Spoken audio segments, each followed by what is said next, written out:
You'll have to forgive me, I'm a little bit bunged up at the moment, which you can probably hear, so I'm just going to try and go through this one as best as I can.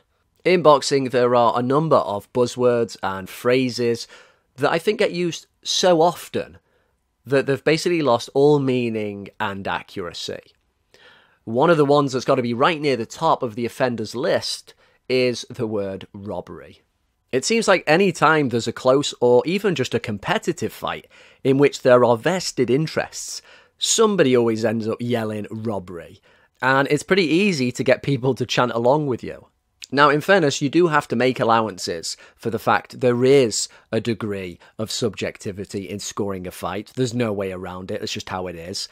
But that's why I like the way Max Kellerman broke down the fight between Vasily Lomachenko and Teofimo Lopez back in 2020 when Loma lost his belt at lightweight. He spoke about a scoring range, about the possible range of scores, which he had basically with Teofimo Lopez winning about 8-4, or the draw. And that draw depended on giving Lomachenko 2 of the closer rounds to give him his best possible outcome, which is a draw, and so he hangs onto his belt by the skin of his teeth, but the larger percentage would still be, and I think rightfully, grumbling at that decision. And so had Lomachenko been given that draw, of course, a lot of people would have said robbery, but I still would like to have couched that more in the case of, well, it's kind of unfortunate, it's more hard luck, it's not a black and white robbery still, because you can maybe just about make that argument.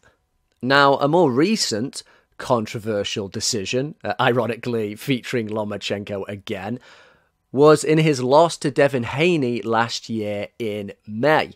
It seems a larger percentage of people feel that Lomachenko should have gotten the decision. I myself scored it a draw, which seems like a fairly common scorecard. But while you can feel for Lomachenko, you can point back to the fight against Salido and go, look, he's always pulled the short straw in his close fights.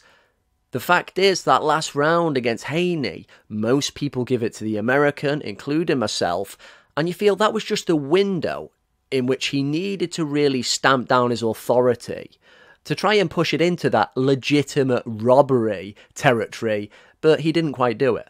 To be clear, I'm trying to just talk about really here how I viewed the fights, coupled with that possible scoring range to give this some focus.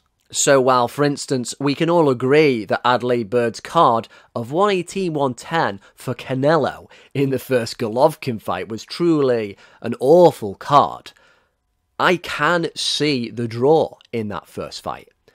Now, that might be more along the lines of, say, giving Lomachenko the draw against Lopez, but yes, I do see it as in the potential scoring range, which excludes it from being a robbery.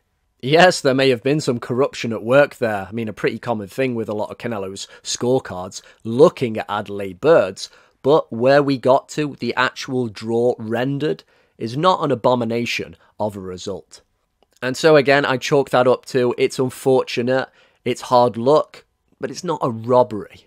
Now, the second Canelo-Golovkin fight, which I also scored a draw, you're seeing a bit of a reoccurring theme here in old Teddy's scorecards. Well, a lot of people do see that one as a draw. But because, again, it was a very competitive fight, and it seems like the larger percentage of people felt that if that first fight was going to anyone, it should have gone to Golovkin. That kind of acted like fuel that continued to burn through that rematch. And so when you've got a fight that could arguably go to Golovkin again, it's a lot easier to get behind the whole robbery thing. Now, I'm aware that these fights are kind of sore points for Lomachenko and Golovkin fans. And some people may be thinking, well, what is a robbery then? Well, quite simply, a robbery is an impossible result. It's a scorecard that you can't make. It's a scorecard that doesn't hold up to scrutiny. So yes, okay, we're partly talking with the benefit of hindsight here when you're not swayed by a passionate crowd, or maybe you've had a few too brewskis and you're up at 3 a.m. to catch the fight. That is what we're talking about. Now, yes, in some fights, you have loads of swing rounds, and you could end up with wildly different scorecards. In those cases, you just kind of have to shrug. In most fights, somebody's edging those rounds.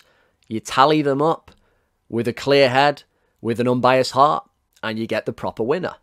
And so we move on to impossible decision number 1, the first fight between Lennox Lewis and Evander Holyfield. Officially rendered a draw, which was the scorecard of Larry O'Connell. Eugenia Williams gave it to Holyfield. And to get to such an absurd decision, she had to give Holyfield Lewis's strongest round, which was the 5th. That is the level of corruption. And though I don't always like to reference them because I'm not sure how accurate they are, just look at the punch stats for this fight just to further back up a case that doesn't need to be made that Lewis actually won.